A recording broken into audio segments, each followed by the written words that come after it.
আসসালামু আলাইকুম, সবাইকে স্বাগতম সোল শরীফের কালচো ক্যাফেতে। আজকে প্রিমিয়ার লিগ নিয়ে একটু আলোচনা করব। প্রথম দিনেই কিন্তু প্রিমিয়ার লিগটা যথেষ্ট মজাদার একটা খেলা দিয়েছে। ডিফেন্ডিং চ্যাম্পিয়ন আর্সেনাল যদিও জিতে গিয়েছে কভেন্ট্রি সিটির কাছে 3-0 গোলে, কিন্তু দ্বিতীয় ম্যাচটাই ছিল ম্যানচেস্টার ইউনাইটেড ভার্সেস হাল সিটি, যেখানে প্রথম আপসেটটা কিন্তু হয়ে গিয়েছে। হাল সিটি নিজেদের মাঠে এমকেএম স্টেডিয়ামে কিন্তু ম্যানচেস্টার ইউনাইটেডকে হারিয়ে দিয়েছে। মজার একটা বিষয়, এই প্রথম হাল সিটি কিন্তু ম্যানচেস্টার ইউনাইটেডের বিরুদ্ধে জয় পেয়েছে। শুধু তাই না, এবারে প্রিমিয়ার লিগে প্রমোশন পাওয়া তিনটি দল আজকেই মাঠে নেমেছে। শুধুমাত্র কভেন্ট্রি সিটি হেরেছে এবং বাকি দুইটা দলই কিন্তু তাদের রেসপেক্টেড ম্যাচ জিতে গিয়েছে। সেগুলো নিয়েই আসলে ছোট্ট করে আলোচনা করব। মজার একটা বিষয়, গত বছর সান্ডারল্যান্ড সবচেয়ে বেশি ট্রান্সফার করেছিল প্রমোশন পাওয়ার পরে। এবারে ইপসুইচ টাউন একই কাজ করেছে, তারা 12টা ট্রান্সফার করেছে এবং মজার বিষয় হচ্ছে তারা সান্ডারল্যান্ডের বিপক্ষেই খেলেছিল এবং সান্ডারল্যান্ডের বিপক্ষে কিন্তু প্রথম ম্যাচই জয় পেয়েছে। সেগুলো নিয়ে একটু ছোট্ট করে আলোচনা করি। 6টা ম্যাচ হয়েছে প্রথম দিনে, 6টা ম্যাচেই কিন্তু ফলাফল এসেছে, কোনো ড্র হয় নাই। প্রত্যেকটা ম্যাচে গোল দিয়েছে এবং একটি মাত্র ম্যাচেই অ্যাওয়ে টিম জিতেছে, বাদবাকি হোম টিমই কিন্তু অ্যাডভান্টেজ পেয়েছে। তো দ্বিতীয় আপসেটটার কথা তো বলতে ভুলে গেছি, সেটা হচ্ছে টটেনহাম হটস্পার এত টাকা ট্রান্সফার করার পরে ব্রেনফোর্ডের কাছে কিন্তু অ্যাওয়ে ম্যাচে হেরে গিয়েছে। শুধু তাই না, 3-0 গোলে জাস্ট উড়ে গিয়েছে। তো চলে আসি আর্সেনালের গল্পে।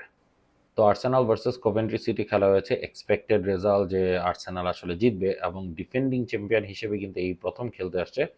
মজার বিষয়টা হচ্ছে আর্সেনাল কভেন্ট্রি সিটি এরা কিন্তু ইনঅগেরাল, মানে হচ্ছে প্রথম ইংলিশ প্রিমিয়ার লিগ যখন শুরু হয়েছে তখন থেকেই কিন্তু তারা খেলে আসছিল, মানে প্রথম সিজনে তারা খেলেছিল। কভেন্ট্রি সিটি 2001 সালে রেলিগেশনে গিয়েছিল এবং 2001 সালের পরে এই প্রথম তারা কিন্তু প্রমোশন পেয়েছে।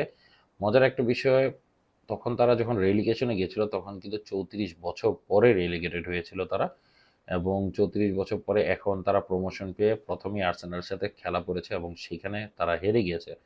কভেন্ট্রি সিটির বর্তমান কোচ হচ্ছে ফ্র্যাঙ্ক ল্যাম্পার্ড, এবং ফ্র্যাঙ্ক ল্যাম্পার্ড কিন্তু লন্ডন ডার্বির জন্য আসলেই বিখ্যাত। চেলসির হয়ে তিনি খেলেছে, এর আগে ওয়েস্ট হ্যামে ছিলেন। তো আর্সেনালের কথা বলতে একটা জিনিসই বলতে হয়, আর্সেনাল কিন্তু ইংলিশ প্রিমিয়ার লিগ থেকে শুধু রেলিগেশন হয়নি, তারা 1919 সালে প্রথম ফার্স্ট ডিভিশনে আসে এবং তারপর থেকে এখন পর্যন্ত তারা কিন্তু রেলিগেশন অ্যাভয়েড করে গিয়েছে। মজার বিষয়, এর মাঝখানে 14বার তারা ইংলিশ প্রিমিয়ার লিগ এবং মানে ফার্স্ট ডিভিশন আগে যেটা ছিল, টোটাল 14বার জিতেছে এবং লাস্ট বারে তারা দ্বিতীয়বারের মতো চ্যাম্পিয়ন হয়। মাইকেল আর্তেতা তাদের এখন লং সার্ভিং কোচ।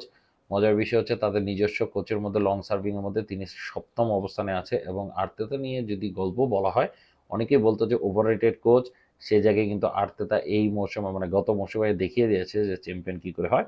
শুধু তাই না, তারা ট্রেবল জিতার কাছাকাছি গিয়ে কিন্তু জাস্ট ইংলিশ প্রিমিয়ার লিগটা জিতে। তো আর্সেনাল এইবারও কমান্ডিংভাবে শুরু করে এবং এবারে ট্রান্সফার মার্কেটে খুব সুন্দর দল সাজিয়েছে। তো এবারও যদি Arsenal back to back champion হয় অবাক হওয়ার কিছু নেই, এবং যদি ট্রেবলের জন্য দৌড় দেয় সেটাও কিন্তু অবাক হওয়ার কিছু নেই। কোভেন্ট্রি সিটি এবং আর্সেনাল কিন্তু একে অপরের মুখোমুখি হচ্ছে টোটাল 12বার এর আগে। তো আর্সেনাল 6বার জিতেছে, কোভেন্ট্রি সিটি মাত্র একবার জিতেছে, ড্র হয়েছিল 5বার। তো এইবারে নিয়ে তাদের সপ্তম জয় পেয়েছে আর্সেনাল।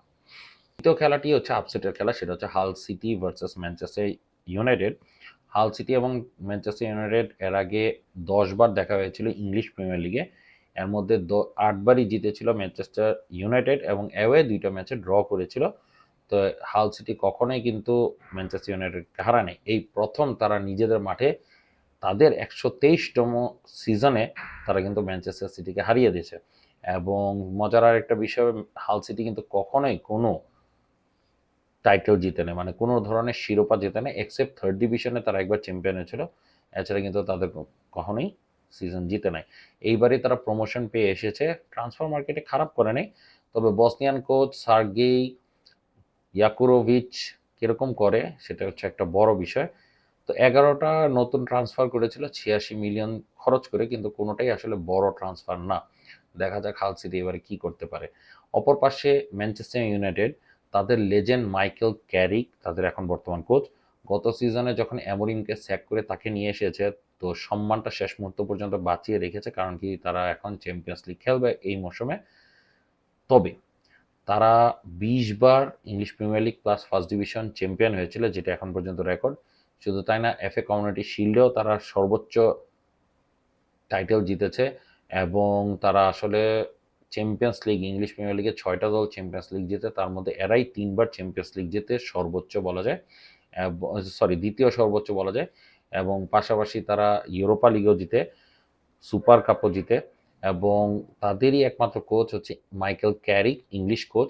সে খেলোয়াড় অবস্থায় সর্বশেষ ম্যানচেস্টার ইউনাইটেডের টাইটেলটা কিন্তু জিতে, সেই কিন্তু চ্যাম্পিয়ন্স লিগ এবং প্রিমিয়ার লিগ সবই অ্যাজ এ খেলোয়াড় জিতে। তো দেখা যাক এবারে কি করতে পারে। প্রথম ম্যাচে তো হোঁচট খেয়ে গেল, দ্বিতীয় ম্যাচে কি করে এটা একটা বড় বিষয়। 3 নম্বর খেলায় চলে আসি, যেটা আমার সেকেন্ড ফেভারিট দল প্রিমিয়ার লিগে। আমি এভারটনকে আসলে অনেক বছর ধরেই ফলো করি এবং মজা লাগে তাদের ক্ষেত্রে। কারণ কি, তারা মানে 1954-এ লাস্ট প্রমোশন পায়, এরপরে আর কখনোই রেলিগেশনে যায়নি। এবং প্রিমিয়ার লিগ থেকে টোটাল 6টা টিম, এবারে নিয়ে 7টা টিম কখনো রেলিগেশন আনে, এর মধ্যে এভারটন একটি। তারা 1954-এ প্রমোশন পায় এবং তার আগেই একবারই রেলিগেশনে যায়। তো 1954-এ আমার বাবার জন্ম। মজার বিষয় হচ্ছে তারা তাদের ফার্স্ট ডিভিশন মানে 9বার জিতে, এর মধ্যে সর্বশেষ জিতে 1986 এবং 87 সিজনে। মজার বিষয়, আমার বোনের জন্ম হচ্ছে 1986-এ। আরেকটা মজার বিষয়, তারা একবার উয়েফা কাপ উইনার্স কাপ জিতে, যেটা হচ্ছে 1984-85 সিজনে। আমার জন্ম হচ্ছে 84-এ। সো আমাদের ফ্যামিলির সাথে এভারটনের একটা খুব চমৎকার মিল আছে, তো এভারটনকে দ্যাটস ওয়াই আমার ফলো করা হয়।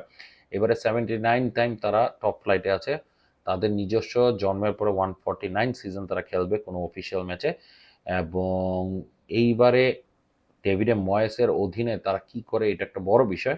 ডেভিডে ময়েস অ্যাজ এ কোচ তাদের লেজেন্ড পর্যায়ে চলে গিয়েছে। এর আগে 13 বছর ছিল, সরি এর আগে 11 বছর ছিল এভারটনের, এবং এভারটনকে মোটামুটি ইউরোপিয়ান ফাইটও দিয়েছে সে কয়েকবার। তখন ম্যানচেস্টার ইউনাইটেডে চলে যায় ফার্গুসন রিটায়ারমেন্টে পরে।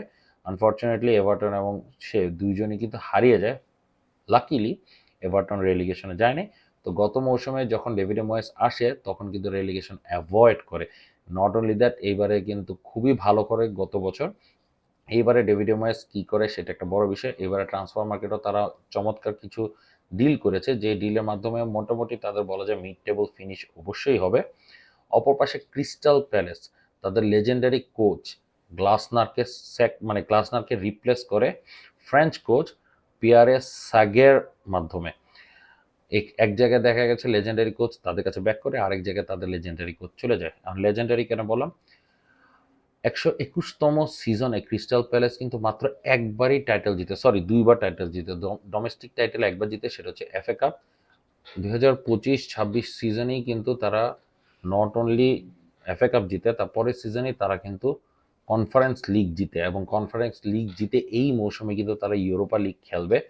তো ক্রিস্টাল প্যালেসের মানে পুরা ইতিহাসটা তৈরি করে যায় গ্লাসনার। সেই গ্লাসনার এখন নটিংহাম ফরেস্টে চলে গেছে এবং রিপ্লেস করেছে পিয়ারে স্যাগেকে নিয়ে। তো পিয়ারে স্যাগেও কিন্তু খারাপ কোচ না। তো এবার এক্সপেকটেশন কি, এটা একটা বড় বিষয়। তবে প্রথম ম্যাচে হোঁচট খেয়ে গেছে এভারটনের কাছে, দেখা যাক পরের ম্যাচে কি করতে পারে। তারপরে আসি ইপসুইচ টাউন এবং সান্ডারল্যান্ডে খেলা। তো ইপসুইচ টাউন 2-1 গোলে সান্ডারল্যান্ডকে হারিয়ে দেয়। কিছুক্ষণ আগে যেটা বলেছিলাম, ইপসুইচ টাউন এবারে 12টা ট্রান্সফার করে, এবং সান্ডারল্যান্ড গতবারে প্রচুর ট্রান্সফার করে তারা এবারে ইউরোপা লিগ খেলবে। তো ইপসুইচ টাউন সেম কাজটা করে নাকি না, এটা একটা বড় বিষয়। ইপসুইচ টাউন ওয়ান্স আপন এ টাইম বড় দল বলা যায় ছিল, এবং প্রথম দিকে প্রিমিয়ার লিগের প্রথম দিকে কিন্তু তারা রেগুলার প্রিমিয়ার লিগ খেলতো। আনফর্চুনেটলি তারপর ফাইন্যান্সিয়াল কারণে তারা হারিয়ে যায়। তারপর কিয়ারেন ম্যাককিনার অধীনে আসলে সান্ডারল্যান্ড ইপসুইচ টাউন ফিরে আসে। নট অনলি দ্যাট, তারা ভালো করতে থাকে, ব্যাক টু ব্যাক প্রমোশন পেয়ে তারা কিন্তু এবারে প্রিমিয়ার লিগে আসে।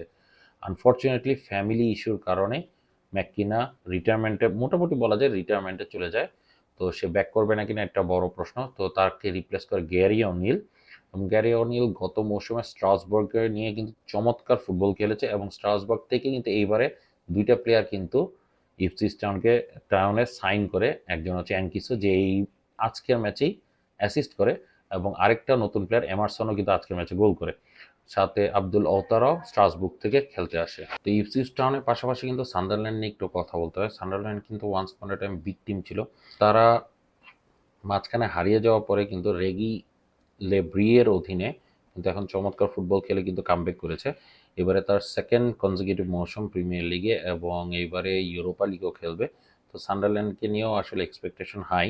যদিও এবারে ট্রান্সফার মার্কেটে মাত্র ২টি ট্রান্সফার করেছে, এর মধ্যে এক্সপেরিয়েন্স মুনিয়ারকে কিনে নিয়েছে। তো সান্ডারল্যান্ড মানে ৯০ বছর আগে আসলে যে যা টাইটেলই জিতে সেগুলো ৯০ বছর আগে। লাস্ট ফার্স্ট ডিভিশন জিতে 1935-36 মৌসুমে, তার আগের প্রিমিয়ার লিগগুলো জিতে হচ্ছে 1800-এ, মানে ১৯০০ শতকের আগেই তারা জিতে যায়। মোট ৬বার তারা এখন পর্যন্ত টাইটেল জিতে।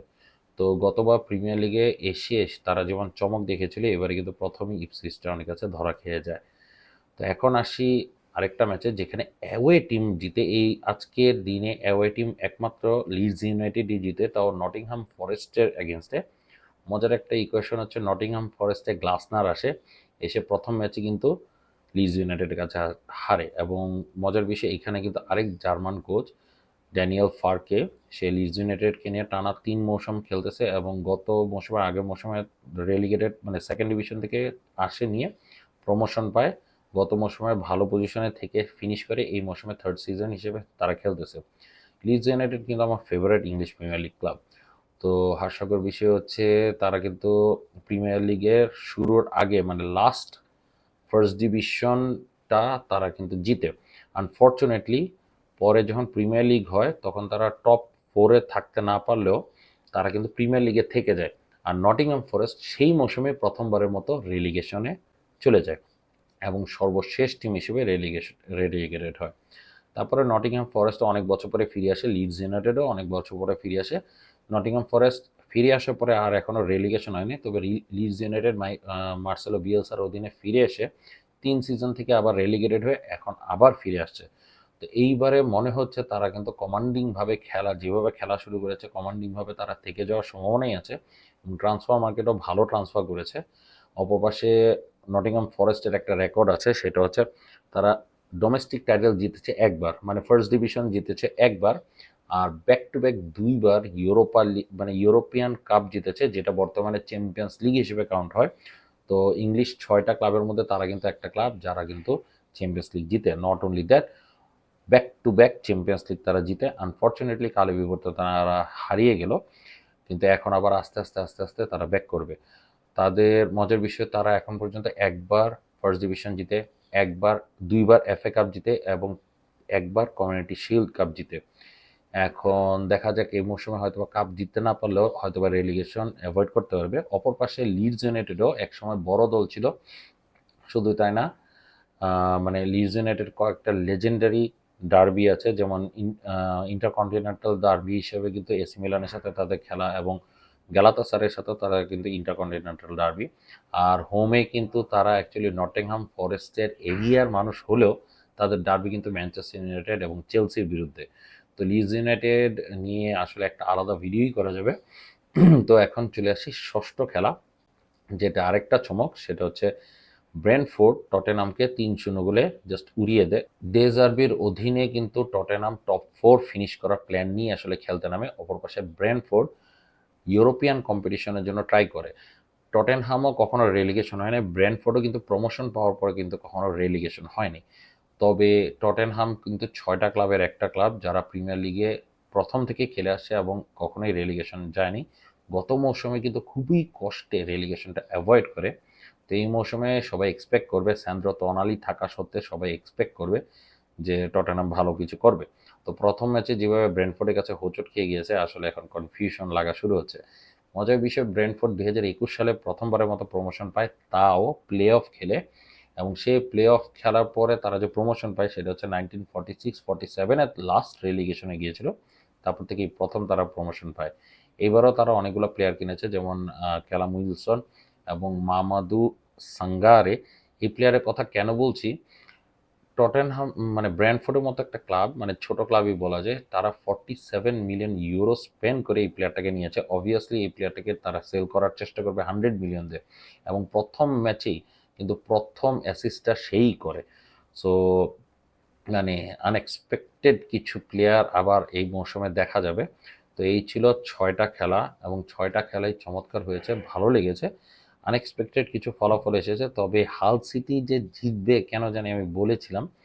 এই রেকর্ডিংটা যদি আগে করতাম হয়তো বা থেকে যেত। তো আমার কাছে মনে হচ্ছিল ম্যান ইউ প্রথম ম্যাচটা হোঁচট খাবে এবং তাই হয়েছে, হাল সিটির বিরুদ্ধে হোঁচট খেয়েছে। তো আগামীকাল আরও 3টা ম্যাচ আছে, লাস্টে আরেকটা ম্যাচ একদিন পরে আছে। তো কালকের প্রেডিকশন নিয়ে, পরের ম্যাচের প্রেডিকশন নিয়ে আরেকটা ভিডিও নিয়ে আসবো। তো এনজয় করেছি প্রথম দিনের খেলাগুলো। আপনারা কেমন এনজয় করেছেন এবং আপনাদের প্রেডিকশন কতটুকু মিলেছে সেগুলো কমেন্টে জানিয়ে দিবেন। আর আপনাদের কিছু জানা থাকলে অবশ্যই কমেন্টে প্রশ্ন করতে পারেন। এখানেই রাখলাম, ধন্যবাদ সবাইকে। আসসালামু আলাইকুম।